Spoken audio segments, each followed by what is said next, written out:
Hello students, मैं प्रेम प्रकाश प्रभाकर अनोखी पाठशाला में आप सभी का स्वागत करता हूं। आज हम लोग का टॉपिक है, कोई संख्या दी गई है, यदि वह पूर्ण घन है तो उसका घनमूल 3 से 4 सेकंड में ज्ञात कर लेना। ये हम लोगों के लिए 9th 10th के लिए तो आवश्यक है ही, अन्य प्रतियोगी परीक्षाओं के लिए भी बहुत ही जरूरी है, क्योंकि इससे समय की बचत होती है और हमारा जो ये घनमूल निकलेगा ये बिल्कुल शुद्ध होता है। तो चलिए आइए देखते हैं। पहले मैं करके दिखाऊंगा, इसके बाद आप लोगों को एक एक करके समझाऊंगा क्या सावधानियां रखनी है और कैसे होता है। बिल्कुल आसान है, ये बिल्कुल ही आसान है। चलिए हम लोग करके देखते हैं। तो इसका ये तीन लेंगे, सब पहले मैंने चिन्हित कर लिया है। जब भी लेंगे 3 ही संख्या लास्ट में लेंगे और बाद वाले के बारे में भी मैं बात करूंगा। तो चलिए आइए देखते हैं।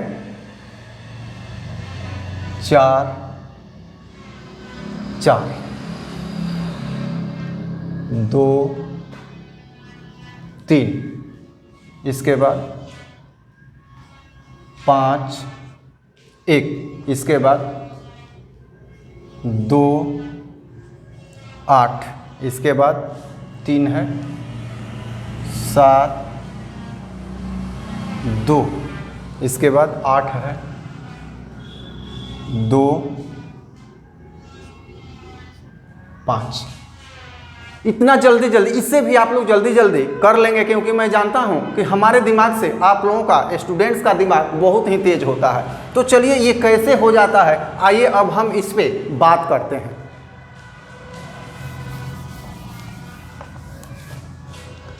तो सबसे पहले हमने 3 अंक को यहाँ चिन्हित कर लिया है। आपको भी यही करना है कि कोई भी घनमूल है जिसका घनमूल निकालना है 3 अंक से ज़्यादा, 4 अंक हो, 3 अंक का हो, तो यहाँ से तो हम कर लेंगे। ये हमें डाटा याद रखना है, 1 से लेके 10 तक का, 9 तक का ही याद रखना है, 10 का तो अपने आप हो जाएगा।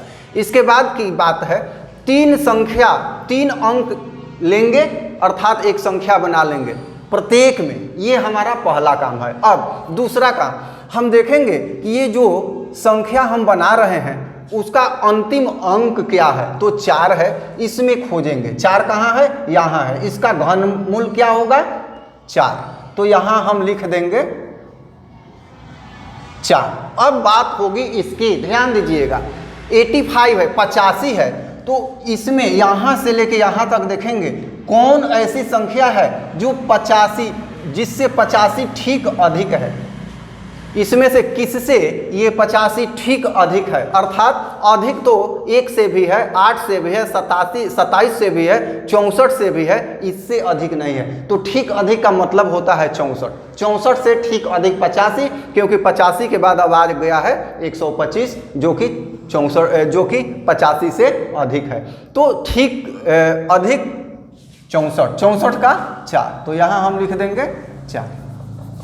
चलिए, समझ में नहीं आया होगा, कोई बात नहीं है। दूसरा एग्जाम्पल हम लोग देखें।